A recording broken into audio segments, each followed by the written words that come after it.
Evergreen Kozhikode നിന്ന് ഗുരുവായൂർ വഴി എറണാകുളം വരെ സർവീസ് നടത്തിയിരുന്ന എവർഗ്രീനാണ്. എന്താ ചെയ്യലേ? ഒരു വർഷം മുമ്പ് നമ്മൾ ഇവിടെ വന്നൊരു വീഡിയോ എടുത്തിട്ടുണ്ടായിരുന്നു. ഇവൻ ഇപ്പോഴും അതേപോലെ തന്നെയാണുള്ളത്. 140 ഇഷ്യൂ കാരണം ഓടാൻ പറ്റാതെ ഇടയ്ക്ക് നിയമവശം മാറി എന്നൊരു വാർത്ത കേട്ടപ്പോൾ ഒരുപാട് സന്തോഷിച്ചിരുന്നു കേട്ടോ. പക്ഷെ എന്ത് ചെയ്യാനല്ലേ, പറഞ്ഞിട്ട് കാര്യമില്ല.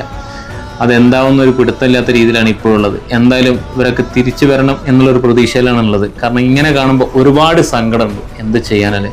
ഞാൻ ഇതിനു മുമ്പ് വീഡിയോ ഇട്ടപ്പോഴും ഒരുപാട് പേര് എൻ്റെ അടുത്ത് ചോദിച്ചായിരുന്നു 140 ഇഷ്യൂ എന്തായെന്നുള്ളത്. ഒന്നും ആയിട്ടില്ല കേട്ടോ.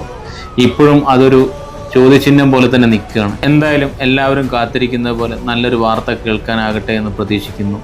എന്തായാലും ഇതുപോലെ ഒരുപാട് പേരുണ്ട് കേട്ടോ. പല സ്ഥലങ്ങളിൽ അങ്ങ് കാസർഗോഡ് മുതൽ തിരുവനന്തപുരം വരെ പല സ്ഥലങ്ങളായിട്ട് പല ബസ്സുകളും ഉണ്ട് ഇതുപോലെ ഓടാൻ പറ്റാതെ 140 ഇഷ്യൂ ആയിട്ട്. ഇപ്പോഴും ഒന്നും ആയിട്ടില്ല. എന്തായാലും തിരിച്ചു വരുമെന്നുള്ള പ്രതീക്ഷയിൽ നമ്മളെല്ലാവരും കാത്തിരിക്കാനുണ്ടോ. അവൻ്റെ ലുക്ക് ഉണ്ടല്ലേ, മൊത്തം പോയില്ല. ആ കളറൊക്കെ അങ്ങ് മങ്ങിപ്പോയിട്ടോ. കാരണം ഒന്നും ചെയ്യാൻ പറ്റാത്തൊരു സ്ഥിതിയാണ്. എന്താ ചെയ്യലേ, പറഞ്ഞിട്ട് കാര്യമില്ല.